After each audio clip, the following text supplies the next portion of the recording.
तुरबो में बेल के पतैया हो, गुरु लिखबो अपन दुखवा, लिखबो अपन दुखवा, गुरु लिखबो अपन दुखवा।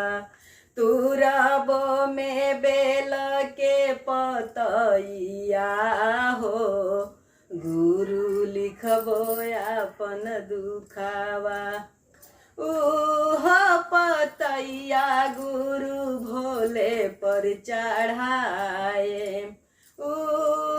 पतैया गुरु भोले पर चढ़ाए।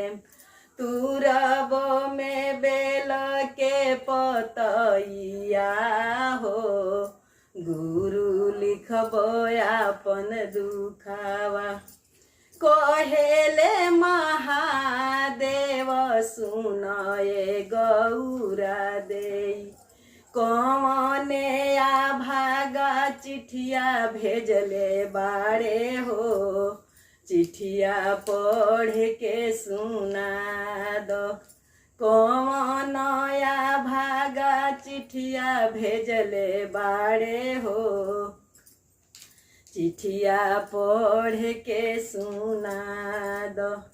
कोहेली गौरा देई सुनिए महादेव, कोरिया भागा चिठिया भेजले बाड़े हो, चिठिया पढ़ के ना सुनली। लांगड़ाया भागा चिठिया भेजले बाड़े हो, चिठिया पढ़ के ना सुनली। अन्हाराया भागा चिठिया भेजले बाड़े हो, चिठिया पढ़ के ना सुनली। कोहेली गौरा देई सुनिए महादेव, कोरिया के काया रौरा दे दीना हो, चिठिया पढ़ के ना सुनली। लांगड़ा के पैर रौरा दे दीना हो, चिठिया पढ़ के ना सुनली।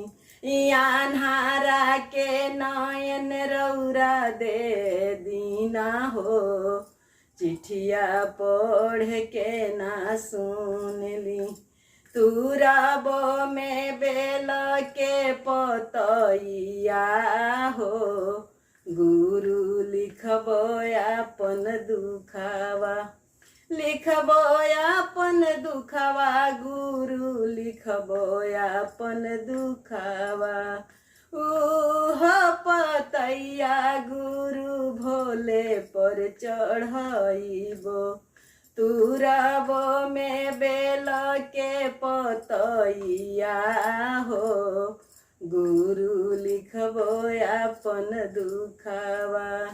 कहेले महादेव सुनए गौरा देई, कौने आ भागा चिठिया भेजले बाड़े हो, चिठिया पढ़ के सुना दो।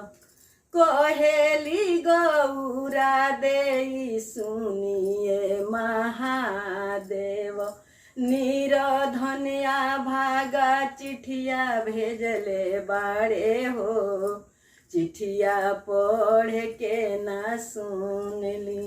सिसिया भागा चिठिया भेजले बाड़ी हो, चिठिया पढ़ के ना सुनली। कने आया भागी चिठिया भेजले बाड़ी हो, चिठिया पढ़ के ना सुनली। कहेली गौरा देई सुनिए महादेव, कोने आके घर बर रौरा दे दीना हो, चिठिया पढ़ के ना सुनली। शिष्या के दाया रौरा दे दीना हो, चिट्ठिया पढ़ के ना सुनली निराधन के धनवा रौरा दे दीना हो चिट्ठिया पढ़ के ना सुनली। बोल हर हर महादेव।